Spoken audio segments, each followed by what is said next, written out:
Hi, today on Nat Chats I want to talk about what happens once you've made an offer.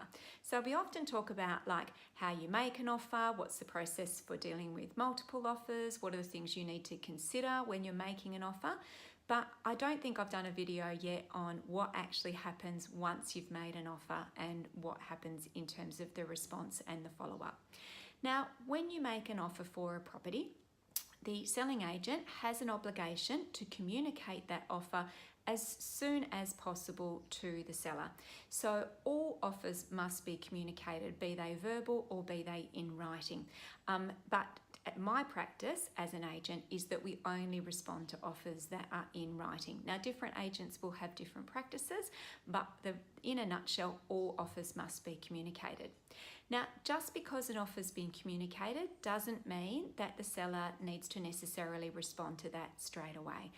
As good practice, the agent should be letting you know what the process is, and me personally, I will certainly follow up with my sellers and encourage them to deal with offers early. There's actually no timeline or time frame that an offer has to be dealt with or be responded to a buyer.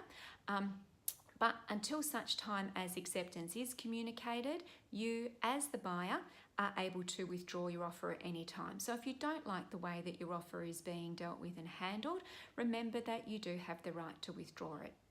Now, typically one of four things can happen when you make an offer. The first is that the seller can accept it. So if you've chosen to go in with your best foot forward and make a strong offer with good conditions, the seller could choose to go, right, that's fantastic, that's exactly what I was looking for, I'm going to accept that offer. And brilliant, you're done. The second is that the seller can choose to reject it. Now, sometimes that will happen when buyers make offers that are simply too cheeky. They're too far outside of the negotiation zone. A seller is not obligated to make a counter offer. And in fact, if you're not going to show your hand as to what you might actually realistically pay, there's no reason to expect the seller to show theirs either. So if your offer is too cheeky and too far outside of the negotiation zone, don't be surprised if the seller simply chooses to reject it and not to counter. Or if they do counter, they might counter with something as equally silly. So don't get your back up if the seller comes back with a really high counter offer. That's because you started with an offer that was really too low. So just be aware of that. The third thing is that the seller can choose to counter. So if you're within the negotiation range but probably not quite up to what the seller is expecting, then the seller will come back to you with a counter offer. Then you've got the decision as to whether you want to accept that, reject that, or counter back further again to the seller. So they're your choices. My best piece of advice though is try and be realistic in your negotiation. Don't get caught up in the need to do a deal and recognise when you're already getting one. So yes, it can be fun to have some back and forth, but don't do it at the expense of missing out on a property that you love. The last thing that can happen, and this will happen if say the property is being sold with a set date sale. So for instance, it might be expressions of interest with no guide price and an end date for offers, or expressions of interest with a guide price and an end date for offers, and you've chosen to have a go early in the process.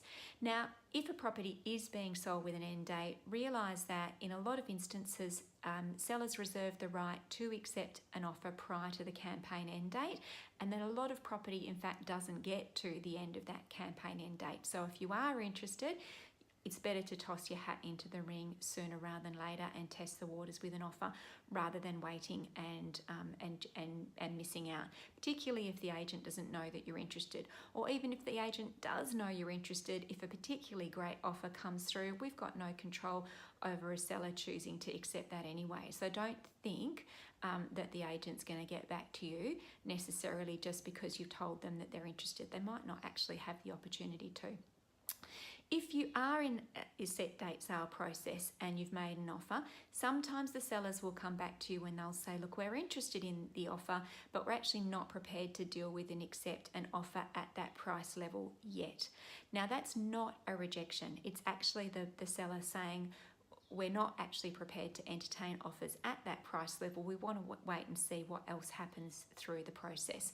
So you've got a couple of choices. You can leave your offer on the table to the end of the period, and the seller can choose to look at it then. Or if another offer comes in, then the selling agent will get back to you to let you know, so that you've got an opportunity to present your best and final offer.